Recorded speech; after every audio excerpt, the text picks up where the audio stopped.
Pada materi orientasi ini, kita akan membahas peningkatan mutu dan keselamatan pasien atau PMKP yang merupakan bagian penting dalam sistem pelayanan rumah sakit. PMKP menjadi dasar agar pelayanan kesehatan yang diberikan selalu aman, bermutu, dan sesuai standar.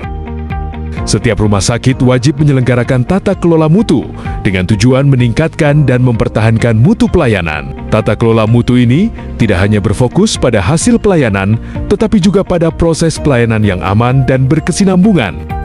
Untuk menjalankan tata kelola mutu tersebut, rumah sakit membentuk komite mutu. Komite ini disesuaikan dengan kebutuhan dan sumber daya rumah sakit, dan jika belum memungkinkan, dapat dijalankan oleh tim penyelenggara mutu.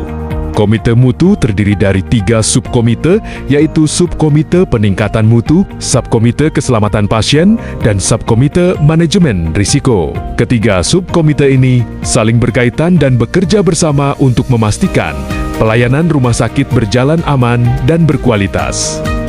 PMKP berfokus pada 3 pilar utama, yaitu mutu pelayanan, keselamatan pasien, dan manajemen risiko. Ketiga pilar ini menjadi landasan dalam setiap kegiatan pelayanan kesehatan di rumah sakit.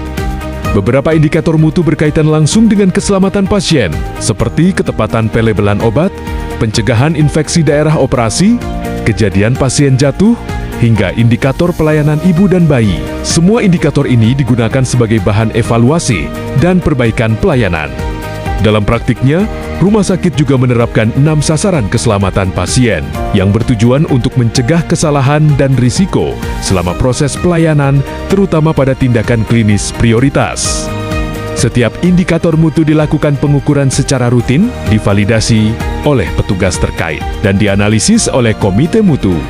Hasil pengukuran ini menjadi dasar pengambilan keputusan untuk mempertahankan atau memperbaiki mutu pelayanan. Jika capaian indikator sudah tercapai, maka dilakukan pemantauan lanjutan. Namun jika belum tercapai, rumah sakit menyusun rencana perbaikan menggunakan metode plan, Do, Study, Action, atau PDSA, agar perbaikan dilakukan secara sistematis. Selain mutu, aspek penting lainnya adalah keselamatan pasien, yaitu upaya untuk mencegah terjadinya cedera atau bahaya akibat proses pelayanan kesehatan. Insiden keselamatan pasien adalah kejadian tidak disengaja yang dapat atau telah menyebabkan bahaya pada pasien. Insiden ini dapat berasal dari proses pelayanan maupun kondisi lingkungan rumah sakit. Jenis insiden keselamatan pasien meliputi kejadian sentinel, kejadian tidak diharapkan, kejadian tidak cedera, kejadian nyaris cedera, dan kondisi potensial cedera signifikan. Semua jenis insiden ini perlu dikenali oleh seluruh tenaga kesehatan, termasuk mahasiswa. Kejadian sentinel. Kejadian sentinel merupakan insiden paling serius yang dapat menyebabkan kematian, cedera permanen, atau cedera berat sementara, dan wajib dilaporkan serta dianalisis. Setiap insiden keselamatan pasien harus dilaporkan melalui mekanisme internal rumah sakit, dan untuk kasus tertentu juga dilaporkan ke tingkat nasional. Pelaporan ini bertujuan untuk pembelajaran dan pencegahan, bukan untuk menyalahkan. Insiden yang terjadi akan dianalisis melalui investigasi sederhana atau root cause analysis, sehingga rumah sakit dapat mengetahui akar masalah dan mencegah kejadian serupa di masa mendatang. Sebagai upaya pencegahan, rumah sakit menerapkan manajemen risiko, yaitu proses mengidentifikasi, menganalisis, dan mengendalikan risiko sebelum menimbulkan dampak yang lebih besar. Proses manajemen risiko.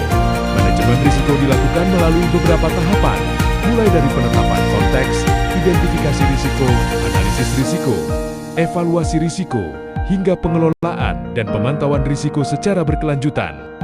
Melalui pemahaman PMKP ini, diharapkan mahasiswa dapat berperan aktif dalam menjaga mutu pelayanan, menerapkan prinsip keselamatan pasien, serta turut berkontribusi dalam menciptakan pelayanan kesehatan yang aman, bermutu, dan profesional selama menjalani praktik di rumah sakit. Terima kasih telah menyimak semua materi orientasi. Semoga praktik kalian berjalan aman dan lancar.